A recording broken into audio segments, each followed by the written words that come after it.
But if you've got what you know, that focus, the target, and you got the toolbox, and you're still not getting what you want, it's because you got inner conflicts. That's the third pillar. You've got to resolve your inner conflicts.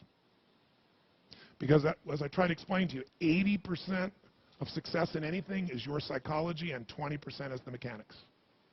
So those inner conflicts are when you take 2 steps forward and you pull 3 steps back.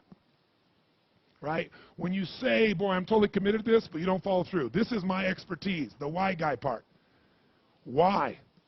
Why do you keep saying you want this? You have crystal clarity and you have the tools and you're still not getting it? There's a conflict in you. You want to be totally successful, but you're afraid at some level that if you are totally successful, you will not be loved. You'll be rejected. You want to be in a position where you have total free time and you want to build a billion-dollar enterprise. These are conflicts.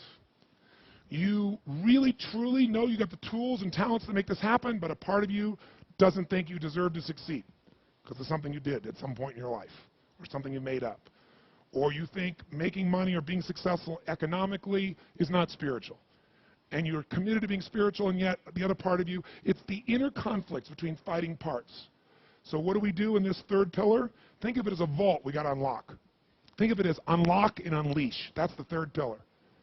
The way you unlock and unleash is you identify the conflicts. You get clear what they are. So you may have total clarity, even the tools, but how can you totally unleash and commit when you're being pulled in 2 different directions? You say, Tony, how do I solve that? There isn't one way. You've got to get clear about what's most important to you today, not what you think you should do based on an old blueprint, an old belief system, your parents, society, your friends. Otherwise, you'll succeed and not be fulfilled. So once you identify the conflicts, now what you got to do is align. Align your life with what you really value. Align your life with what is most important to you. And then once you are in a position where you're aligned, guess what you'll do? Take action. You won't have to work at it. When everything's in alignment, there's nothing pulling you away, boom, you go for it.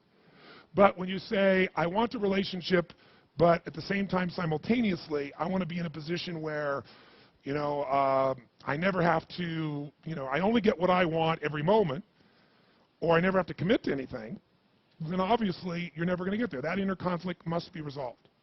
Once you align and you take action, guess what's going to happen? You're going to achieve. And once you achieve, you succeed. When you succeed, I'll tell you what you got to add to it.